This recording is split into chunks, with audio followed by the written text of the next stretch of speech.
Listo, chiquillas, chiquillas, comenzamos la clase del día de hoy. Sean todos ustedes muy bienvenidos a estas clases curriculares que Puntaje Nacional lleva a ustedes a sus casas. Soy la profesora Fernanda Azócar. Esta es la clase de tercero medio de la primera unidad, la primera clase y de la primera unidad, ¿cierto? Diálogo, literatura y efecto estético.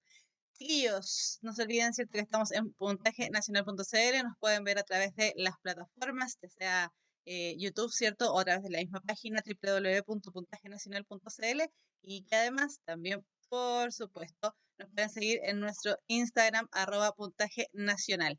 Chiquillos, ustedes en tercero medio, ¿cierto?, ya tienen una cosa distinta. Este es un tercero medio muy especial, no solamente porque digámoslo, ¿cierto? No solamente porque son situaciones totalmente distintas, opuestas a las que estábamos absolutamente todos acostumbrados, ¿cierto? Esto de la pandemia y la reclusión en casa, cuarentena, bla, bla, bla, bla, sino también porque este año se comenzaron a implementar ciertos cambios a lenguaje y comunicación, no solamente lenguaje y comunicación, que de hecho ya no se llama así, se llama lengua y literatura.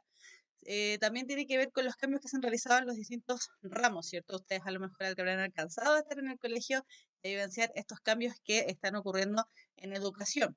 Por lo tanto, este tercero medio es bien especial, hay que ponerle harto aguante, harto empuje, harto cariño a este tercero medio que también, digámoslo, es un tercero medio totalmente distinto a lo que estábamos acostumbrados los profesores y a lo que estaban acostumbrados ustedes como estudiantes. Así que aquí hay que poner harto de parte del estudiante, harto, harto, harto. Nosotros los profesores somos siempre meros guías, ¿cierto? Hay que ponerle harto aguante, harto empuje, harto coraje, digámoslo, para lograr los objetivos que se nos plantean como desafíos dentro no solamente de esta unidad, sino que dentro de todo el año escolar. Ya, veo que ya llegó harta gente a las clases, así que comenzamos la clase del día de hoy. Ya, partimos analizando un concepto que si es que han estado viendo las clases de los otros cursos, recuerden que igual estas clases son curso por curso, pero si ustedes han estado viendo todas las clases, partimos con el mismo concepto que hemos estado revisando durante la semana, el concepto de literatura, pero lo hemos ido viendo, ¿cierto?, desde distintas perspectivas. Una de las perspectivas que nos tiene que quedar claro en todo caso es que la literatura es arte. Decíamos, hemos dicho, y para complementar, ¿cierto?, que analizar el concepto de literatura es un poco complejo debido a su antigüedad. Esa es una de las cosas que se ha repetido constantemente. Sin embargo, lo que tenemos que dejar en claro, ¿cierto?, lo que tenemos donde en el fondo centrarnos un poco, es precisamente en que la literatura es arte. Y como arte es una representación, ¿cierto?, ficticia de la realidad. El arte nos permite entender qué es lo que está pasando en el mundo, dar cuenta un poco de lo que nosotros somos y estamos, básicamente, ¿cierto? Y se expresa esto a través de la palabra, ya sea en un mensaje oral o escrito. Si no es el vecino, es cualquier otra cosa, he dicho, caso cerrado.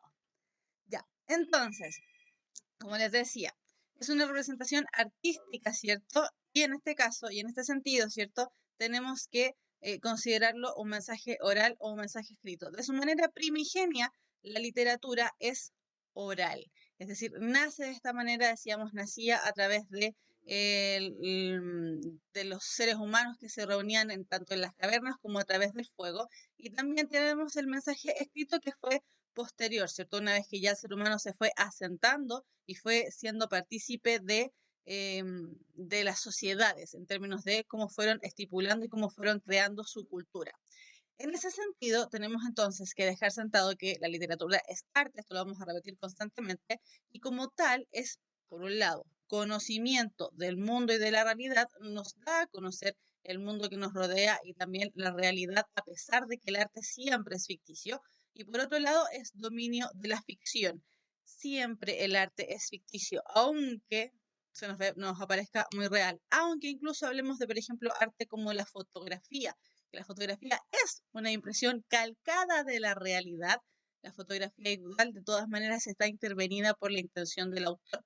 Por lo tanto, desde ese punto de vista, el arte, la literatura, es una mímesis de lo posible. Analicemos la palabra mímesis, que es una palabra que se repite constantemente en literatura y que no es una palabra muy, muy cercana a nosotros dentro de nuestra cotidianidad, pero nos vamos a dar cuenta que sí, dentro de todo sí. La palabra mímesis se asemeja, si ustedes lo pueden ver, ¿cierto?, a la palabra mimo. ¿Qué es lo que hacen los mimos? Los mimos copian, ¿cierto? Cuando uno va por la calle, por ejemplo, los que viven acá en Santiago, a lo mejor les habrá pasado alguna vez que van pasando por Paseo Humada o por la Plaza de Armas, casi siempre hay algún show de mimos. ¿Qué es lo que hacen los mimos? Los mimos copian. Eso es lo que hace el mimo, ¿cierto? Ejerce una función mimética de la realidad, va mimetizando, va copiando lo que va ocurriendo dentro de la realidad. En este caso, ¿cierto? La mímesis de lo posible, explicado de una manera súper sencilla, muy rudimentaria también, pero nos vamos a quedar un poco con esa sensación, ¿cierto? Con esa definición de mímesis. La mímesis es la copia de la realidad, pero no es real. Eso es lo que también nos tiene que quedar muy claro. La literatura como arte, la literatura como ficción y además la literatura como una mímesis de la realidad, es decir, una copia intervenida de lo que está pasando en realidad. Por lo tanto, como ya decíamos, ¿cierto? La literatura es una creación artística que utiliza la palabra, ya sea de manera oral o ya sea de manera escrita. Desde ese punto de vista, insisto, los que han estado viendo las clases, a lo mejor esto ya lo vieron un poquitito, ¿cierto? Pero recuerden, tercero medio, otro curso. Como les decía, ¿cierto? Estamos en literatura y la literatura tiene dos componentes importantes. El mismo componente en todo caso, pero que se manifiesta de dos maneras distintas. Por un lado, la tradición oral, que recoge la palabra hablada, ¿cierto? Y por otro lado, la tradición escrita, que recoge la palabra, pero esta vez, como dice ahí la palabra, escrita, a través de la representación gráfica de un elemento. La literatura, como tradición oral, inicia, ¿cierto?, como un texto anónimo y comunitario. Decíamos que era anónimo porque no tiene nombre. No se sabe quién comenzó a escribir, perdón, a relatar los grandes textos desde la más antigua época del ser humano, ¿cierto? Y además son comunitarios porque no era dirigido desde una sola perspectiva, no era solamente un autor, sino que como se iba traspasando de generación en generación y a la vez se iba traspasando, ¿cierto?, de manera popular, tal vez la persona que estaba contando ese cuento también le ponía, como digámoslo en buen chileno, le ponía un poco de su cosecha, ¿cierto? Aportaba con sus propias palabras, aportaba con su propia interpretación en relación a lo que iba pasando. Por lo tanto, era texto anónimo y además comunitario. Iba siendo construido en comunidad. Por otro lado, esta tradición oral lo que buscaba era explicar el mundo de alguna manera, transmitiendo conocimientos a través de ella. Ya decíamos, ¿cierto? La literatura no solamente, y nosotros actualmente consideramos la literatura como un elemento ficticio de entretención, pero en algún momento, sobre todo en sus inicios, la literatura también, como decía ahí, explicaba el mundo, es decir, trataba de darnos a conocer por qué, por ejemplo, salía el sol, por qué salía la luna, por qué había, no sé, tormentas eléctricas, por qué aparecía el fuego, etcétera, etcétera. Tratábamos de alguna manera, dilucidar qué era lo que estaba pasando en este mundo que para el mismo ser humano era tan nuevo, ¿cierto? Y que no tenía los conocimientos necesarios como para explicar de otra manera el surgimiento del sol o de la luna, que no fuese un origen divino, es decir, a través del origen divino no necesariamente tenía que explicar por qué. Se daba una explicación, se quedaba tranquilo con esa explicación, pero no buscaban más allá. Y a través de eso mismo iban transmitiendo, ¿cierto?, los conocimientos. Y no solamente eso, recordemos que en un inicio la literatura no está separada, no tiene las características o las mismas características que le vamos a dar en un momento más, ¿cierto?, que tiene que ver con la función estética, bla, bla, bla, que eso lo vamos a ver en un momento más. Y por otro lado, la literatura, ¿cierto?, dentro de su tradición oral, usaba mucho la memoria, privilegiando el ritmo y la música. Por eso la literatura desde sus orígenes está muy, muy, muy ligada dentro de dos grandes géneros literarios de los que ya habíamos, de los que a lo mejor ustedes ya conocen, ¿cierto? Estamos en tercero medio, recordemos que estas son cosas que ustedes ya han visto anteriormente. La literatura generalmente recoge tres grandes géneros literarios: narrativa, lírica y dramática, siendo precisamente la narrativa y la lírica estos los elementos primigenios o los géneros primigenios de la literatura. ¿Por qué? Generalmente nosotros para recordar los elementos utilizamos técnicas. Dentro de esas técnicas está la mnemotecnia. La mnemotecnia son técnicas de memoria y dentro de esas técnicas de memoria generalmente se utiliza, el ritmo y la música para ir recordando las cosas. Cuando nosotros incluso nosotros mismos de repente necesitamos recordar algo, no solamente lo repetimos constantemente, sino que también lo estamos creando cierto ritmo dentro de nuestra cabecita. ¿Por qué? Para recordar bien qué es lo que ocurre. Recuerden cuando ustedes eran pequeños y les decían a guardar cada cosa en su lugar, bla, bla, bla, bla, bla, bla, bla, todo lo que sigue después de esa canción infantil, era para que ustedes recordaran, ¿cierto?, qué era lo que había que hacer dentro de distintos momentos del día, dentro de los distintos hábitos que hay que ir adquiriendo cuando uno es chiquitito.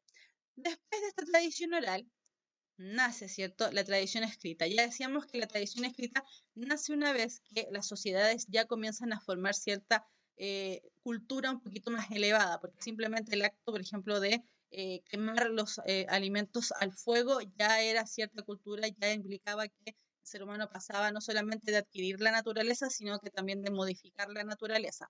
Por lo tanto, teníamos la tradición escrita. Dentro de esta tradición escrita, cuando ya podíamos representar gráficamente lo que estaba pasando en términos de oralidad, ¿qué es lo que pasa entonces? Se recoge la tradición oral. Tomamos lo que antes solamente era la palabra hablada, ¿cierto? El fonema, el sonido, lo tomamos, lo transformamos y lo presentamos como una representación gráfica. A partir de eso, entonces, también surge la noción del autor, porque decíamos que la tradición oral era un texto comunitario. ¿Por qué?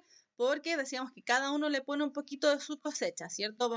Cada persona que iba transmitiendo de manera oral a través de su memoria más encima, que igual la memoria es frágil, ¿cierto? Transmitiendo a través de su memoria. ¿Qué era lo que ocurría con este texto que iban armando un poco entre todos, ¿cierto? Ya dentro de lo que es la tradición escrita surge la noción del autor porque es una persona la que escribe, ¿cierto?, el texto y además esta una persona no tiene más influencia que las demás, a no ser que sea otra persona la que les fuese poniendo a su cosecha nuevamente, ¿cierto?, utilizando el chilenismo para ir complementando el texto. Vamos a ir viendo que esto de todas maneras igual ocurría hasta un momento muy importante dentro de los inventos que hizo el ser humano, que lo vamos a ver inmediatamente. Entonces, por otro lado, decíamos, surge la noción del autor. Y esta tradición escrita, además, va a motivar la creación de los textos, no solamente es cierto que en el fondo nos van enseñando cosas, sino que además esta tradición escrita lo que hace es presentar la textualidad, presentar la literatura como una fuente de entretenimiento y placer. Sin embargo, todo esto que estamos hablando de la tradición oral y la tradición escrita son elementos muy antiguos. La tradición escrita en particular era un elemento muy elitista. ¿A qué nos referimos con que era un elemento muy elitista? Recuerden de sus clases de historia que el conocimiento estaba generalmente ligado a ciertos sectores de la sociedad. ¿Cuáles eran estos sectores? Por supuesto, los sectores más elevados de la sociedad, es decir, las altas castas, ¿cierto? Las religiones, ¿cierto? Los sacerdotes, etcétera, etcétera. En ese sentido, la literatura era muy restringida, además que pensemos, ¿cierto?, en términos de la tradición escrita, en esa época existían las personas llamadas escribanos, porque no todas las personas sabían leer, no todas las personas sabían escribir, era un conocimiento muy reservado, ¿cierto?, para las grandes élites o elites de, ¿cierto?, de las sociedades. Por lo tanto, hubo un invento que democratizó de alguna manera u otra la literatura, es decir, la amplió, ¿cierto?, la abrió a todo el mundo. Este invento es precisamente la imprenta, un invento que se hizo alrededor de los años 1400 y algo, 1460 y algo, más o menos, ¿cierto? Y que democratizó este acceso a la literatura. Pero este año, 1400 y algo, es un año, digámoslo, más bien muy avanzado dentro de lo que es la historia de la humanidad. Por lo tanto, ¿qué es lo que ocurre? Durante 1400 años y más, ¿cierto? Porque estamos hablando de todo lo que ocurrió antes de Cristo, la literatura fue muy reservada, la literatura escrita fue muy reservada. Por lo tanto, esta literatura cada vez más iba tomando el matiz de arte, ¿cierto? Cada vez iba tomando más el cariz de arte, porque el arte no siempre fue para todos, sino que era, como ya decíamos, un conocimiento más bien reservado. Ya, ¿Qué tiene que ver esto con lenguaje? Todo, porque estamos hablando de lenguaje, pues estamos hablando de literatura. Acuérdense que ahora el ramo ya no se llama lenguaje y comunicación, se llama lengua y literatura. No, literatura y...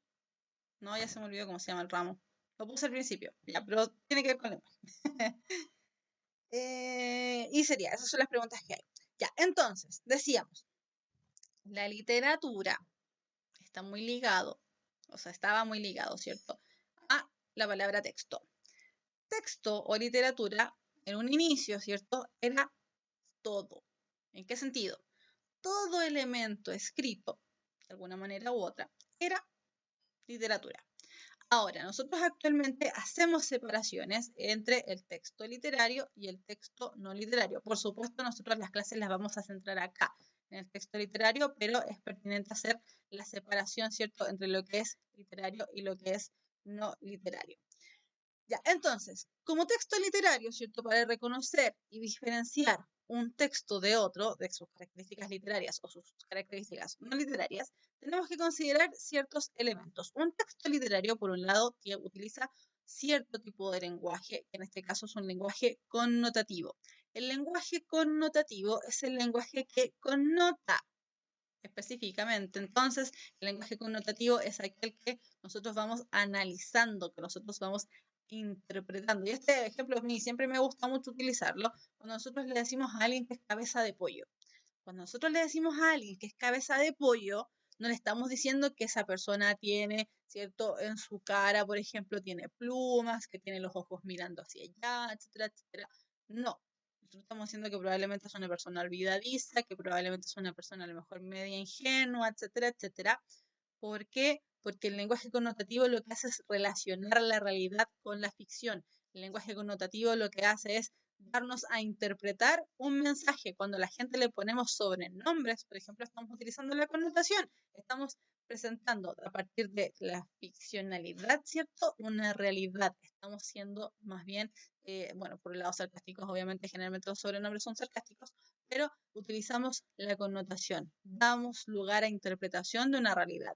A partir de eso mismo, el texto literario es subjetivo. Eso quiere decir que varía dependiendo de la interpretación que cada uno le da a un mensaje. Por eso el texto literario, ya decíamos, es arte, bla, bla, bla, pero también a veces es complejo de entender, porque lo que entiende uno no necesariamente lo va a entender igual, de igual manera, el otro. ¿Por qué? Porque la literatura también tiene mucho que ver con las experiencias de vida. Y por eso en otras clases hemos dicho que la literatura, ¿cierto? Comprender la literatura, amar la literatura como muchas personas lo hacemos, tiene que ver también con que hemos encontrado aquellos libros que a nosotros nos gustan, pero a otros no. Entonces, la subjetividad tiene que ver con el propio ser humano, ¿cierto? Con que si te gusta o no te gusta algo, tiene que ver también con tus conocimientos, con tus vivencias, con tus gustos simplemente, etcétera, etcétera. Por otro lado, el texto literario, ¿cierto? Es ficticio. ¿Por qué es ficticio? Porque es arte y el arte, a pesar de ser una representación de la realidad, no es real. Y finalmente, el texto literario manifiesta una función estética. A grandes rasgos, y analizando el concepto de estética desde un cariz bien reducido, ¿cierto? Porque lo vamos a analizar con más profundidad hacia el final de la clase, la función estética tiene que ver con la función del lenguaje que en el fondo a nosotros nos llama la atención. Hace que de alguna manera u otra nos conmovamos con lo que estamos leyendo o apreciando dentro de una obra artística. Entonces, el texto literario cumple con esta función estética. En contraparte, ¿cierto? Tenemos el texto no literario. No vamos a analizar el texto no literario por el momento porque lo vamos a decir simplemente, ¿cierto? Si alguien tiene alguna duda me pregunta, pero no es el foco que se le está poniendo al menos a esta primera parte en tercero medio.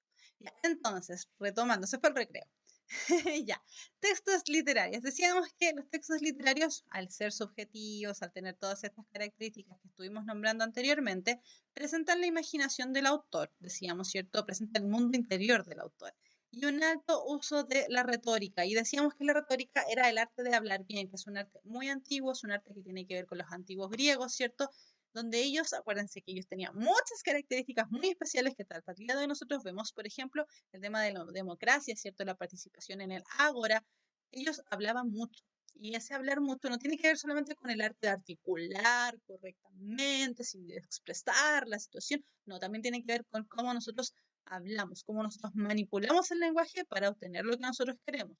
Ejemplo, muy rudimentario, muy pobre el ejemplo, pero para que quede claro qué es la retórica.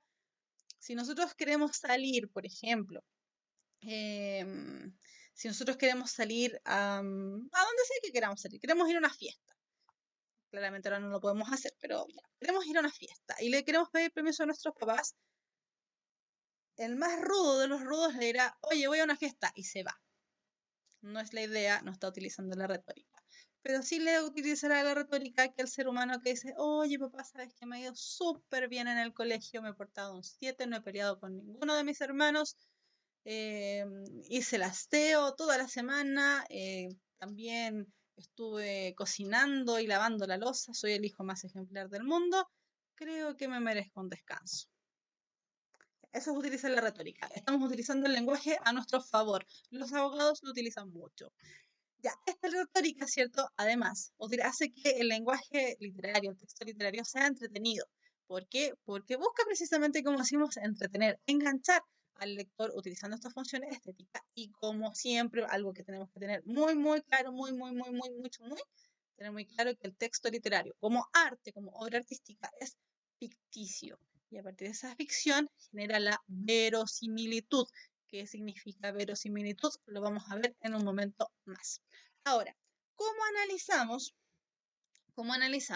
una obra literaria? Eso es algo un poquito a lo mejor complejo, ¿cierto? De ver. Ya. La obra literaria, estoy viendo en el chat, ¿cierto? Si es que no se ha vuelto a caer, pues ustedes siempre son mis copilotos. Las obras literarias, como cualquier obra artística, va a verse afectado, va a verse influenciado desde múltiples perspectivas, desde lo que pasa a lo que no pasa, ¿cierto? En relación a su situación comunicativa, es decir, a la enunciación, al acto de decir y a la vez en relación al mensaje que va entregando. Entonces, ¿cómo analizamos una obra literaria? Desde dos perspectivas. Por un lado, podemos analizarlo como fenómeno del enunciado, es decir, a la obra literaria como un objeto autónomo, un objeto absolutamente separado y descontextualizado de la realidad. El hecho autónomo con palabras, como dice ahí, ¿cierto? En el fondo, cuando nosotros analizamos la obra literaria como fenómeno del enunciado, lo estamos analizando desde la perspectiva que generalmente nos piden en el colegio, la antigua perspectiva que también tenía la PSU, que era comprensión de lectura. Eso es analizar la obra literaria como un fenómeno denunciado. Esto va haciendo que la obra literaria se descontextualice, va dejando de lado las asociaciones o las vinculaciones que se puede hacer con el contexto de producción. Vamos a ver inmediatamente a qué nos referimos con contexto de producción. Pero en el fondo se analiza la obra literaria por lo que dice y nada más. Simplemente así, comprensión de lectura pura, dura, más real, imposible. Como dice ahí entonces, analiza el texto, reconociendo procedimientos y recursos de la escritura mediante los cuales se representa en forma estética el mundo.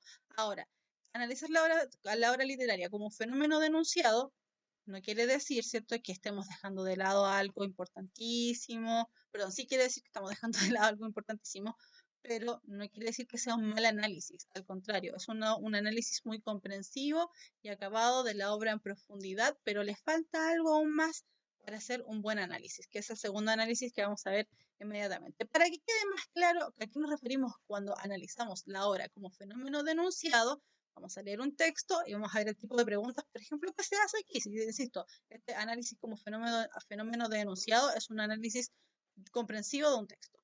Dice el texto, poesía, muy retórico. Quiero llevarte dentro de mis huesos y habitarte la sangre largamente hasta que seas yo y me habites, preso en mi voz que te busca de repente, y dentro de tu sangre alzar el peso de mi sangre y envilo hasta los cielos. Poesía. Quiero encerrarte dentro de mi sangre, juntar tus llagas con mis propias llagas, para cuando el dolor al fin me guarde tu luminosa voz en las entrañas. Quiero llevarte dentro de mi sangre para escucharte siempre dentro mío y en tu sangre zumbe como enjambre y en ti mi sangre vibre alzada en vilo y que en la hora en la que nos encontremos encumbremos la tierra hasta los cielos. Dios. muy poético, muy poético, muy, ¿qué digo? Pregunta que se podría hacer uno como fenómeno denunciado, ¿cierto? Con el texto absolutamente descontextualizado de la realidad. ¿Qué quiere hacer el hablante lírico con la persona a quien se dirige el poema? ¿Qué quiere hacer el hablante lírico con el objeto lírico? Llevarla dentro de sus huesos, llevarla dentro de su sangre, llevarla consigo dentro de lo más profundo de su ser, básicamente, ¿cierto? Entonces estamos analizando la obra dentro de su, perdón, dentro de su individualidad, dentro de su mundo interior. Analizar comprensivamente un texto. Pero ya decíamos que analizarlo simplemente así, ¿cierto? Simplemente descontextualizándolo como comprensión lectora es un poco vago, es un poco vacío. Entonces tenemos que analizarlo desde una segunda perspectiva. Y esa segunda perspectiva es analizarlo como fenómeno de la enunciación, ya no del enunciado por sí solo, ya no del texto en sí solo, sino como fenómeno de la enunciación, es decir, analizando todas las cosas externas que también, por supuesto, tienen que ver con la obra literaria. Como decíamos, las obras literarias se producen bajo ciertas condiciones y ciertas circunstancias temporales, espaciales y culturales, lo que conocemos como contexto de producción, es decir, en qué momento temporoespacial del ser humano esa obra se produjo.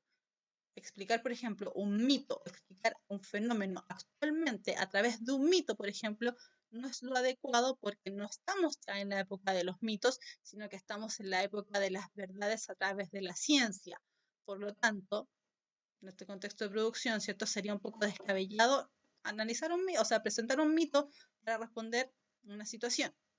Pongámoslo el caso así, ¿cierto? Como fenómeno de enunciación, la obra literaria analiza al autor, analiza a la obra y todos los factores extratextuales en el fondo que van a tener que ver con la obra en sí misma. Nuevamente, un ejemplo. Este es un fragmento del poema Manifiesto de Nicanor Parra. Dice, a diferencia de nuestros mayores, y esto lo digo con todo respeto, nosotros sostenemos que el poeta no es un alquimista, el poeta es un hombre como todos, un albañil que construye su muro, un constructor de puertas y ventanas. Este es un fragmento del manifiesto de Nicanor Parra. ¿Cómo nosotros tendremos que analizar este manifiesto a partir de la vida y las demás obras también de Nicanor Parra?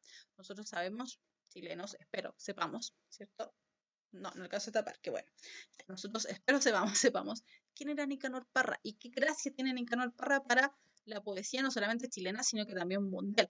Nicanor Parra era un hombre absolutamente polifacético, perteneciente a la familia Parra, ¿cierto? Tan conocida en Chile como, como grandes artistas, ¿cierto? Pero Nicanor Parra no era poeta, Nicanor Parra era físico, y no era físico solamente, era matemático, algo que está totalmente opuesto, nosotros generalmente pensamos, ¿cierto? Está totalmente opuesto a lo que es la literatura. Sin embargo, el hombre además era literato, es decir, polifacético, tenía muchas facetas.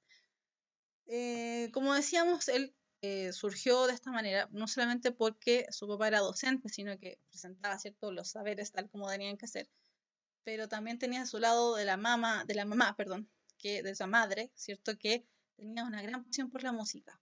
Entonces, en el fondo, Nicanor Parra también es preso de su propio contexto y su literatura está presa de su propio contexto, porque él necesariamente tenía dos vertientes, la más pura y dura, ¿cierto? La física y la matemática, y la más blanda, suavecita, tierna, linda, preciosa, hermosa, maravillosa, que es la literatura. Entonces, Nicanor Parra, en su obra, constantemente nos dice, se va riendo de todo lo que pasa a su alrededor. Se ríe de estas cánones, estas tradiciones literarias que uno dice, ¡ay, la literatura es tan seria y es tan maravillosa y es tan selecta, y la poesía es tan elevada, y el arte y la musa, bla, bla, bla! Y él dice, no, los poetas somos albañiles. Lo dice aquí, es un albañil que construye su muro.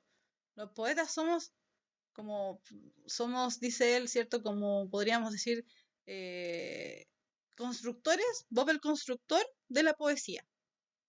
La poesía no es sacra, según Nicanor Parra, ¿cierto? Dentro de todas sus características. La poesía no es sacra, no es sagrada. La poesía es un texto más. Y veámoslo como un texto más. Y a partir de eso él construye absolutamente toda su obra. Entonces, en este caso, estamos analizando la obra de Nicanor Parra a partir también de su vida. Entonces tenemos la obra literaria como fenómeno denunciado, el texto mismo, ¿cierto? Y tenemos la obra literaria como fenómeno de enunciación, donde analizamos todo lo que es el contexto de producción. Entonces, este contexto de producción tiene que ver con elementos que tienen que ver con la situación de enunciación de la literatura, es decir, cómo se enuncia la literatura. La literatura, los que vieron la clase de ayer, esto ya lo saben, obvio, esto ya lo vieron, ¿cierto? Pero recordemos, esta es otra clase, tercero medio, bla, bla, bla. Tenemos como situación enunciativa de la literatura dos fenómenos, la enunciación extraliteraria y la enunciación intraliteraria. La enunciación extraliteraria está fuera de la literatura, es la realidad fuera del libro, mientras que la enunciación intraliteraria es la que está dentro del libro. Entonces aquí nos vamos a ayudar nuevamente. No me acuerdo cómo se escribe, ya se me olvidó. Pantalla, opciones, pluma, creo que era. Entonces, la enunciación extraliteraria está por fuera.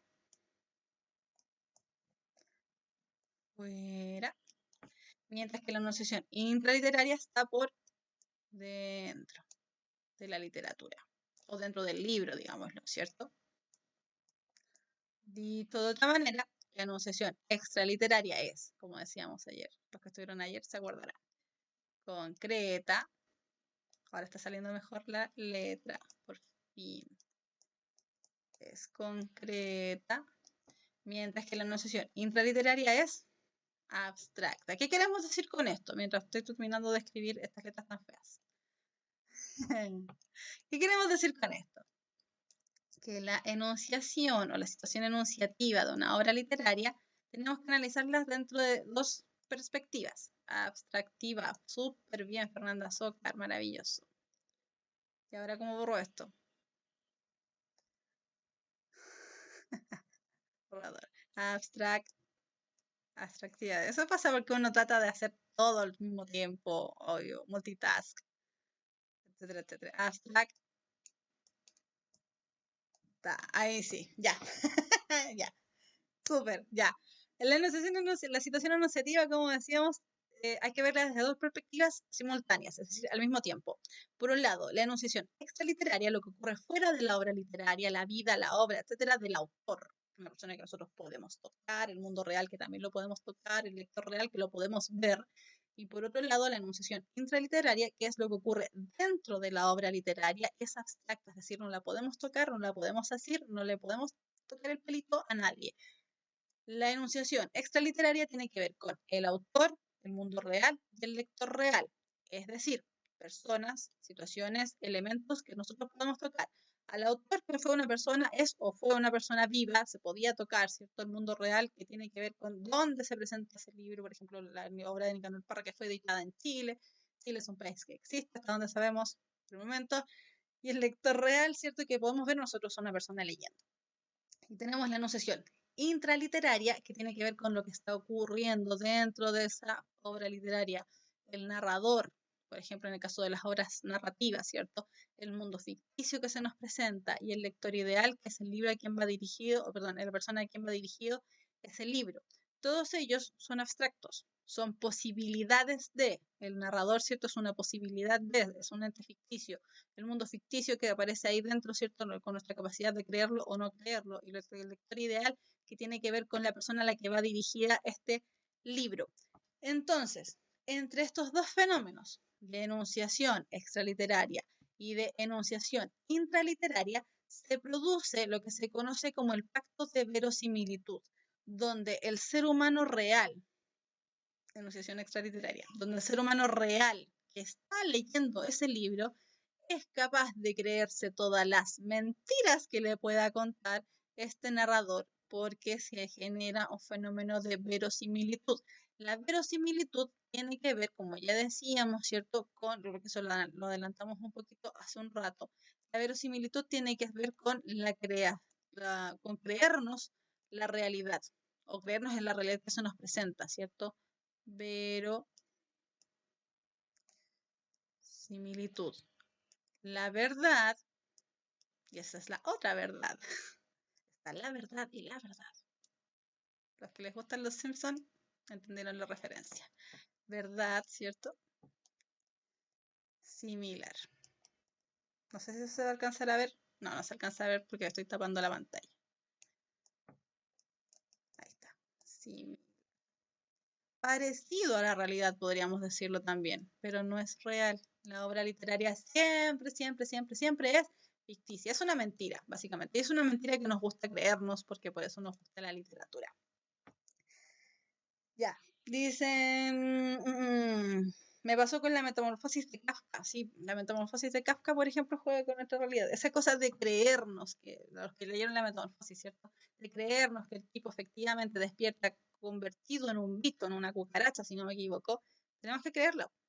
Ese es el pacto de verosimilitud. Nosotros nos creemos que efectivamente Gregorio Samsa aparece convertido en un bicho.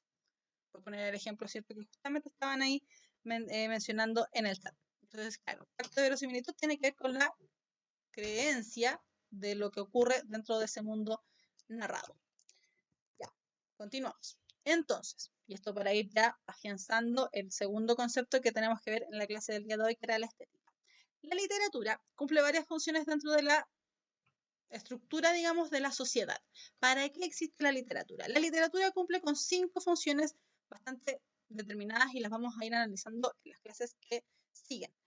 Entonces, por un lado, tiene la función educativa o moralizante, que es más bien una función didáctica, digámoslo.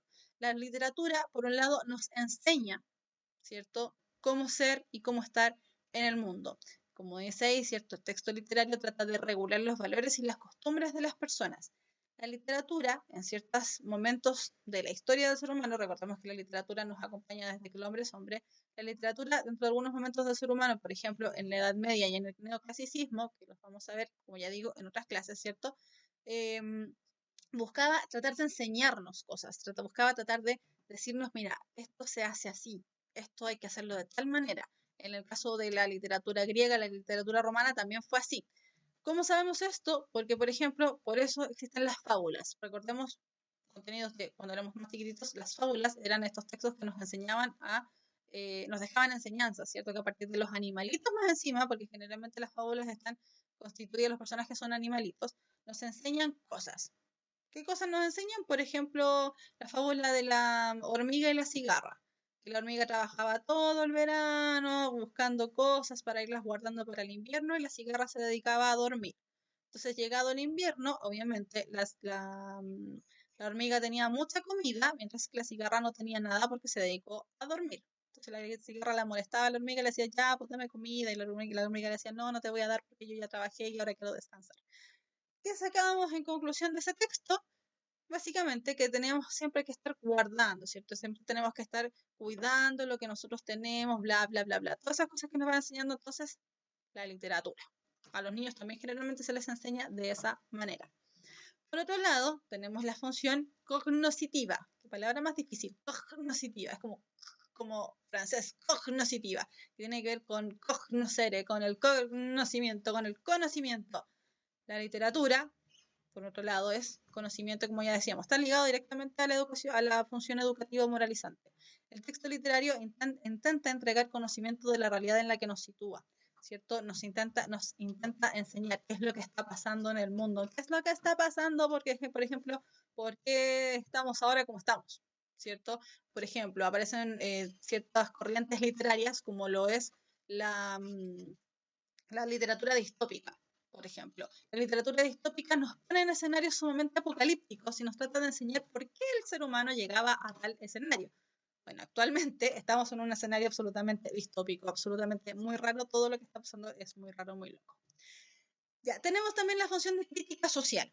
La literatura es arte y el arte es un arma para la sociedad. ¿Por qué? Porque como todo arte denuncia, ¿cierto?, las cosas que no se están haciendo bien. Aborda los problemas éticos del medio histórico en el que se desarrolla y se presentan tendencias como el realismo o el naturalismo. El realismo es una tendencia, un movimiento artístico, ¿cierto?, que trataba de representar la realidad lo más fehaciente, más puro y duro. Por ejemplo, acá en Chile se dio con mucha fuerza el realismo, no en el sentido de horrible de que fome leerlo, sino en el contexto de que es horrible porque a uno le mueve la fibra más interna, que es la compuerta número 12, donde aparecen, por ejemplo, elementos que nosotros sabemos que eso no tiene que pasar, pero que en esa época sí pasaba, que era de los niños trabajando en las minas de carbón, ¿cierto? Y en la compuerta número 12 no les voy a adelantar tanto para que lo lean, porque es horrible. Se ve a un niño trabajando. Y nosotros sabemos que eso no tiene que pasar, pero eso es una crítica social, porque en el fondo denuncia las cosas que no debiesen ocurrir, denuncia los males que tiene la sociedad. Por otro lado, tenemos también el fenómeno de la entretención. La literatura como arte no solamente critica, sino que la idea es entretenernos, tratar de nosotros ir generando ciertas relaciones con los textos. Entonces, la literatura popular de masas, por ejemplo, ¿cierto? Que son estos libros que todo el mundo no va en el transporte público y los va leyendo.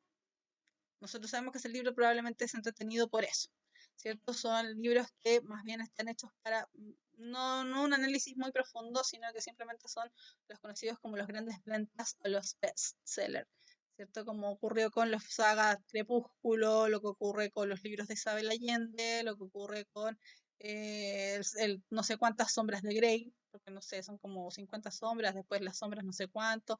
Son libros entretenidos que no llevan un análisis más profundo que eso. Me dicen que se cayó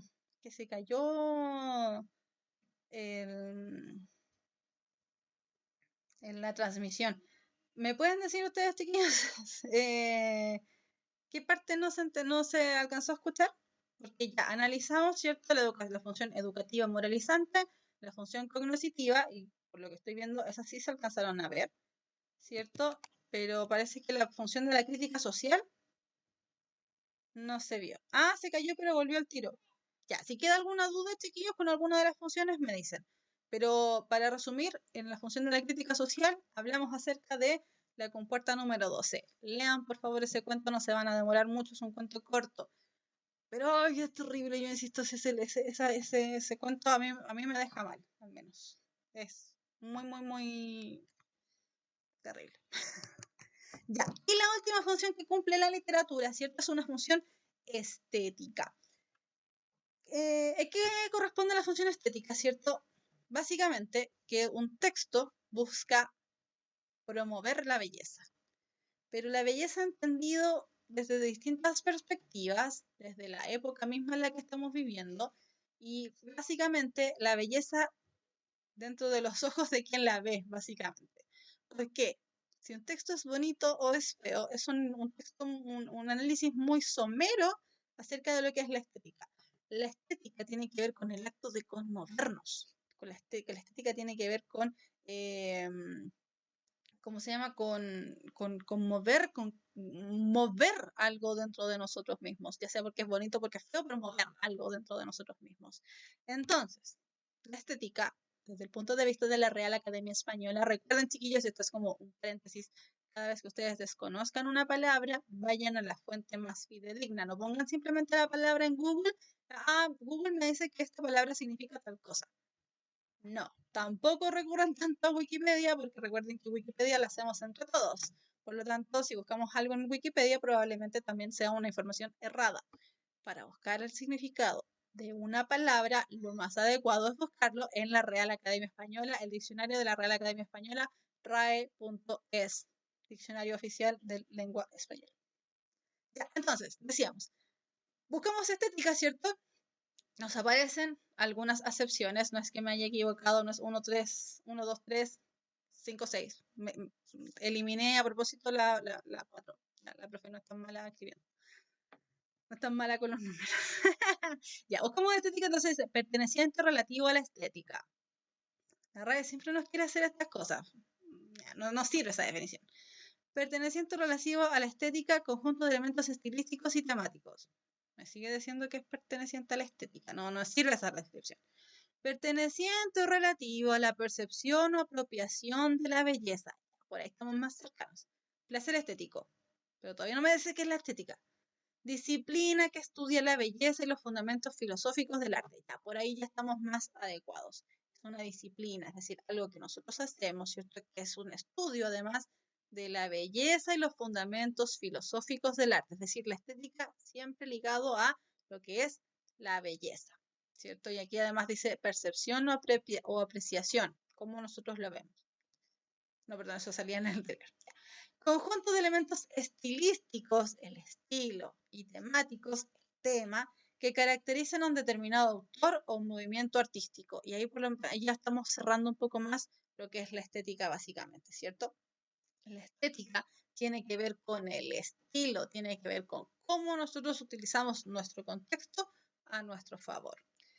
Entonces, si nosotros analizamos la estética desde el arte, desde el campo de la filosofía, porque aquí ya estamos viendo teorías y filosofía y algo como mucho más etéreo, por eso tenemos que partir desde la literatura. La estética en el arte, ¿cierto? Es el campo de la filosofía que estudia los sentimientos y su manifestación, es decir, estudia el arte y sus cualidades, tales como lo bello y lo feo, lo que es bonito y lo que es feo, lo que es adecuado y lo que es inadecuado, lo que es claro, lo que es oscuro. Analiza desde sus distintas perspectivas básicamente qué es lo que quiere hacer el arte, cómo busca conmovernos el arte, busca el porqué de algunas cuestiones, busca el porqué de las cosas.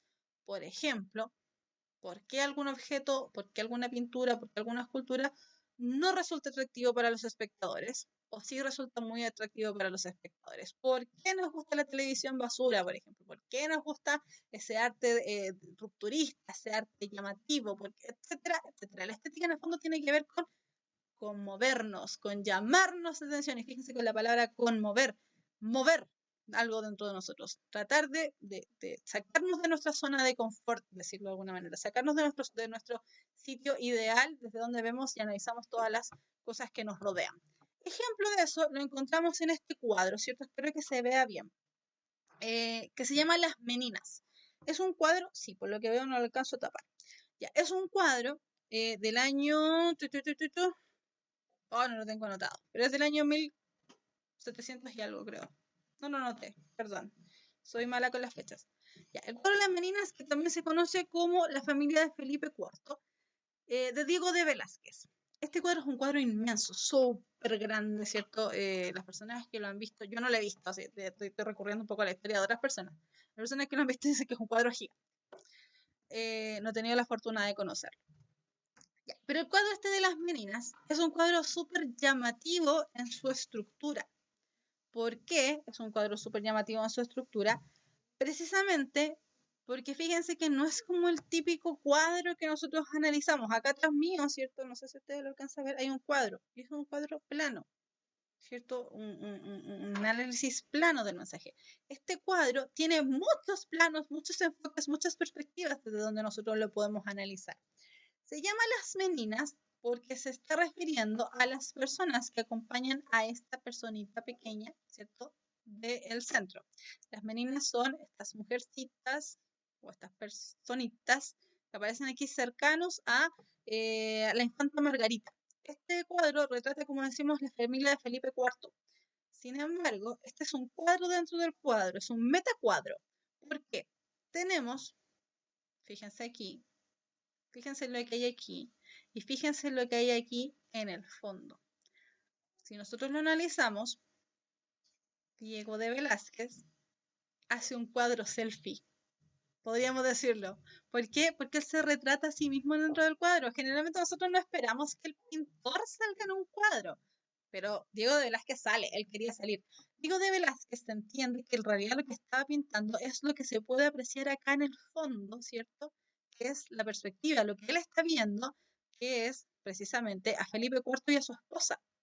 Sin embargo, él lo que pintó fue a sí mismo y la irrupción de la infanta Margarita junto con sus consortes, ¿cierto? Dentro del salón donde él estaba pintando. Por eso decimos que es un... Oh, se cayó, parece la transmisión. Ah, no, ya volvimos. Por eso decimos que es un metacuadro. Es un cuadro dentro del cuadro, básicamente, ¿cierto? Entonces acá tenemos, como ya decíamos, a la infanta Margarita, a Felipe IV y su esposo, y también a los reyes. Entonces uno dice, bueno, ¿a quién está pintando entonces Diego de Velázquez? Está pintando a todo el mundo. Entonces, Diego de Velázquez es un rupturista para su época, por eso este cuadro es tan importante para la época, porque no solamente es un cuadro que presenta múltiples perspectivas, como decíamos, sino que también es un cuadro que presenta por primera vez a su autor. Él se pinta a sí mismo dentro del cuadro, no se pinta descontextualizado, no hace un retrato de él mismo, sino que se pinta dentro de un cuadro, dentro de un contexto determinado. Por eso decíamos que, pues, leseando obviamente, esto es como broma, pero entre broma y broma, la verdad se asoma, es como un cuadro selfie. Él se pinta a sí mismo. Ahora también hay otras perspectivas que dicen, y si en este cuadro tú eres el meme, si te están pintando, en realidad te están pintando a ti, y lo que se ve acá al fondo no es un espejo, sino que es simplemente otro cuadro más que destaca dentro de los otros cuadros, y Diego de Velázquez te está pintando a ti. Entonces, la teoría de la estética, ¿cierto? La estética lo que hace básicamente es movernos, movilizarnos, conmovernos, ¿cierto? Para poder entender desde otra perspectiva totalmente distinta a la plana, ¿cierto? Cómo esto se va analizando, cómo uno lo va moviendo, cómo uno va analizando las cosas que se van presentando. Preguntan acerca de las meninas. Sí, las meninas son un poco agraciadas, digámoslo, ¿cierto? Sobre todo en especial ella, lamentablemente.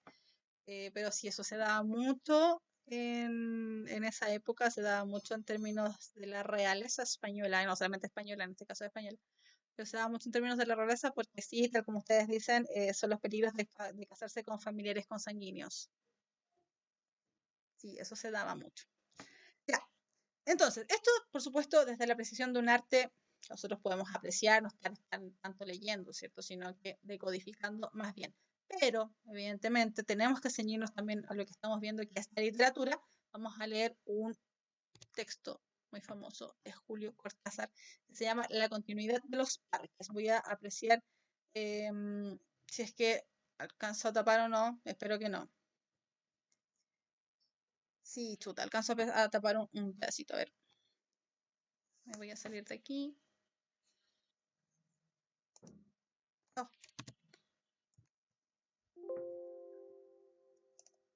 A ver, espérenme solo un tantito.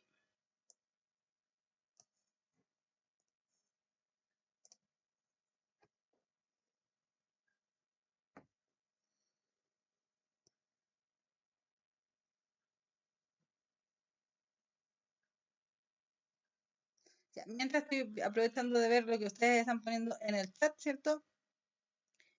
Dice, Orgullo y Prejuicio, ¿se podría considerar una crítica social a la estética de la época? Sí, se podría considerar como una crítica social. Sí. Ahí un poco se alcanza a ver. Vamos a leer entonces este texto que se llama La continuidad de los parques de Julio Cortázar, y aquí ustedes van a apreciar un poco en el fondo de qué es lo que hemos estado hablando y en relación a qué nos referimos con la estética.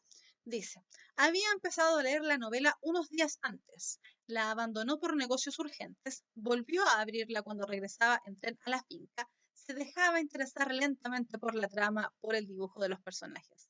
Esta tarde, después de escribir una carta a su apoderado y discutir con el mayordomo una cuestión de aparcerías, volvió al libro en la tranquilidad del estudio que miraba hacia el Parque de los Robles. Es decir, estamos en la presencia de un personaje que está leyendo. Se puede hacer muchas cosas, está leyendo. Arrellanado en su sillón favorito de espaldas a la puerta que lo hubiera molestado como una irritante posibilidad de intrusiones, dejó que su mano izquierda acariciara una y otra vez el terciopelo verde y se puso a leer los últimos capítulos. El tipo se sentó contra puerta, ¿cierto? Se sentó en su sillón de terciopelo verde y se puso a leer. Su memoria retenía sin esfuerzo los nombres y las imágenes de los protagonistas. La ilusión novelesca lo ganó casi enseguida. Gozaba del placer casi perverso de irse desgajando línea a línea de lo que lo rodeaba y sentir a la vez que su cabeza descansaba cómodamente en el terciopelo del alto respaldo, que los cigarrillos seguían al alcance de la mano, que más allá de los ventanales danzaba el aire del atardecer bajo los robles. El tipo está leyendo. Quedémonos con esa idea.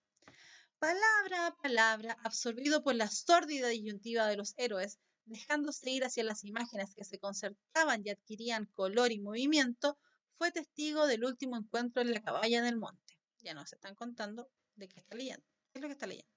Primero entraba la mujer, recelosa.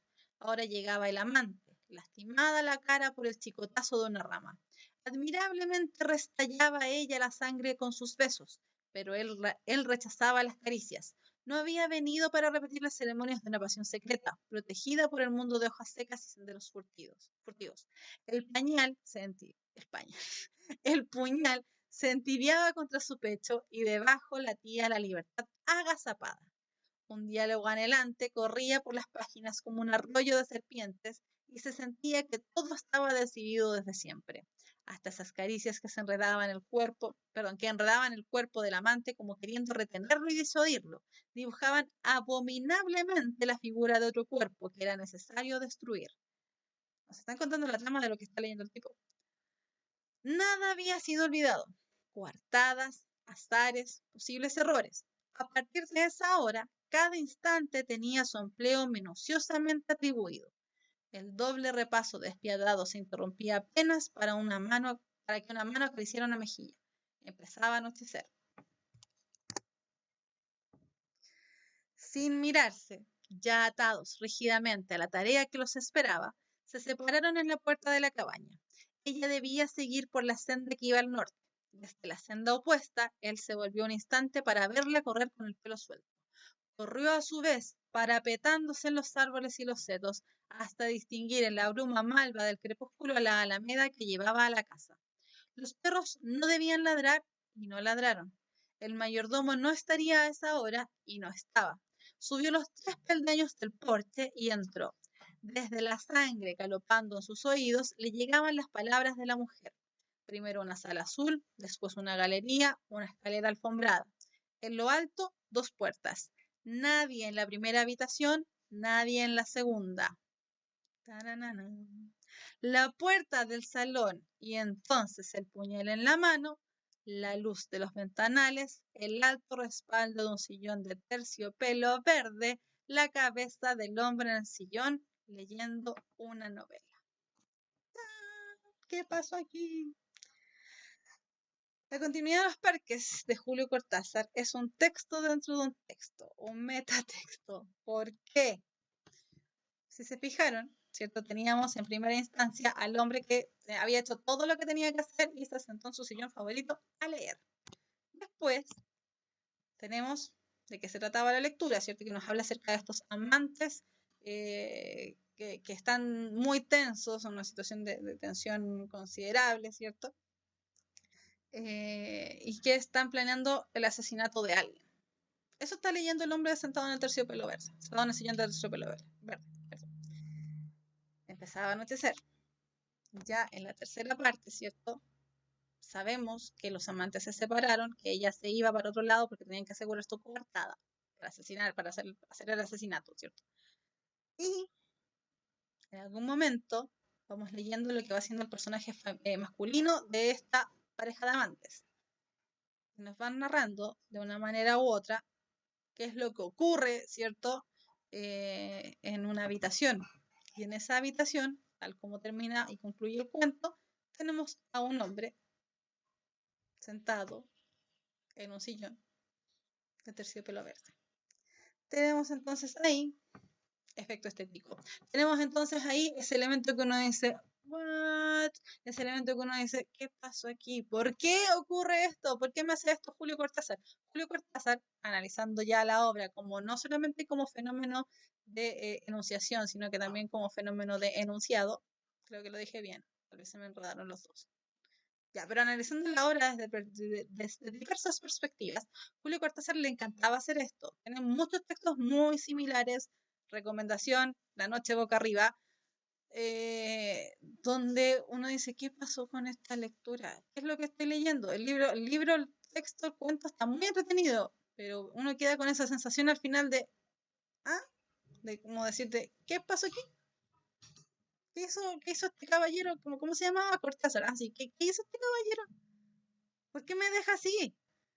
Eso es el efecto estético. Cuando uno queda con esa sensación de con esa sensación de grito interno, con esa sensación de cara de grito, con esa sensación de qué bueno lo que leí. Ni siquiera qué bueno lo que leí, qué bueno lo que leí, qué entretenido lo que leí, qué genial. Ese es el efecto estético. A uno lo conmueve, pero analizándolo ya bien, ¿cierto? Desde el texto mismo, analizándolo desde todas las perspectivas que podemos analizarlo, entendiendo la figura de Rodrigo Cortázar dentro de la literatura del las vanguardias literarias, ¿cierto? Analizando a Julio Cortázar como el maravilloso escritor argentino que es, analizando toda su obra, que insisto, es súper rara. A uno Julio Cortázar le gusta o no le gusta, yo hasta el día de hoy todavía no logro desentrañar si es que me gusta o no me gusta Julio Cortázar, porque me deja esa sensación de ¿qué? ¿Por qué leí esto? No sé. Son cosas raras que ocurren en la literatura como arte, porque tienen que ocurrir, porque ese es el efecto estético. Ya, para ir concluyendo, entonces, la clase. Tenemos el glosario, ¿cierto?, de palabras, que podríamos decir que son palabras claves dentro de la clase que vimos el día de hoy. Por primera, evidentemente, es la literatura. La literatura es el arte de la palabra, es el arte que utiliza la palabra para ir mediando, ¿cierto?, para hacer arte. El arte de la palabra. Vimos también la importancia que tuvo y que tiene hasta el día de hoy la imprenta, ¿cierto? Este objeto tecnológico que motivó de alguna manera u otra la expansión de la literatura. ¿Y por qué nosotros actualmente estamos hablando de literatura? Probablemente muchos de nosotros, me incluyo en ese muchos de nosotros, si hubiésemos seguido tal como era en la humanidad hasta antes de la invención de la imprenta, probablemente estaríamos 100% vedados de lo que es el arte. Estaríamos 100% vedados de manifestar cualquier manifestación artística, básicamente porque para la gran mayoría, ¿cierto?, que pertenecemos simplemente al pueblo raso, la literatura o el arte era algo que no nos hubiese ni siquiera llamado la atención porque ni siquiera lo conoceríamos. La literatura, el arte en general, era un conocimiento de los ricos, de la alta alcurnia de la sociedad. Por eso estaba ligada más bien a, por ejemplo, como decíamos, los sacerdotes, ¿cierto? Los reyes, los príncipes y todo lo que tiene que ver con las personas que en el fondo tenían dinero. Gracias a la imprenta, el saber, la literatura, el arte se fue democratizando y fue llegando a todos nosotros y por eso estamos donde estamos actualmente.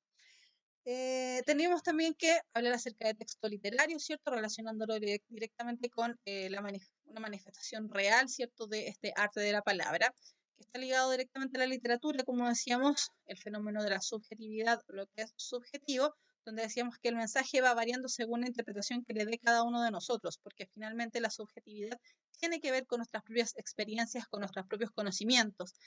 El arte, siempre el arte, es ficticio, no es real, ¿cierto? La verosimilitud que decíamos que el arte, si bien no es real, es ficticio, es similar a lo real, busca representar la realidad. Por eso es verosímil, porque nosotros nos creemos lo que aparece ahí. El arte además, o la literatura, el texto literario es connotativo, y esto es lo que hace que finalmente sea estético, ¿cierto? Porque es la interpretación de un mensaje. La connotación tiene que ver con dar cuenta de un mensaje, pero desde la perspectiva propia. Y finalmente la estética, que era el último fenómeno que estuvimos analizando, ¿cierto? Es el análisis del arte y de las cualidades del arte, de esa cosa que uno dice, qué genial lo que acabo de ver, o que uno dice, qué fome, no me gusta lo que acabo de ver. La estética finalmente nos conmueve, es el análisis del arte y de las cualidades que tiene el arte. Y con eso, entonces ahora sí, damos por concluida la clase de tercero medio. Como les decía, chiquillos, al inicio, ¿cierto?, de la clase, este tercero medio que es tan especial, tan raro, tan extraño, no solamente por los contextos situacionales en que nos encontramos, sino que también tiene que ver con que es tan raro y tan extraño porque es la primera generación de tercero medio, en el fondo, que está viendo estos contenidos, así que estamos tratando de hacer lo mejor posible. Chiquillos, chiquillas, concluimos la clase del día de hoy de tercero medio. A continuación, por si acaso, recuerden que estas son clases por cursos. A continuación, en unos momentos más, viene la clase de primero medio. Esta unidad, ¿cierto? Diálogo, literatura y efecto estético es lo que estamos comenzando en tercero. Soy la profesora Fernanda Azócar Briceño. Recuerden seguir a Puntaje Nacional dentro de las plataformas que vienen: www.puntajenacional.cl, el Instagram, @puntaje nacional, el YouTube, ¿cierto? El canal de YouTube, puntajenacional.cl, y también pueden hacerme preguntas si es que lo requieren, ¿cierto? Si es que tienen alguna duda, en mi Instagram personal, @pro. No, pronto, se me olvidó, @pro.fefa. Ahí sí. Ya, chiquillos, los dejo invitados para la próxima clase y todas las clases que siguen durante la tarde. Recuerden que todos los horarios están publicados tanto en Instagram como en Facebook para que puedan saber qué clase viene, en qué momento me tengo que conectar, etcétera, etcétera. Chiquillos, nos vemos en una próxima oportunidad. En realidad es en un ratito más, porque vamos a hacer la clase de primero medio. Que estén muy bien. Chao, chao.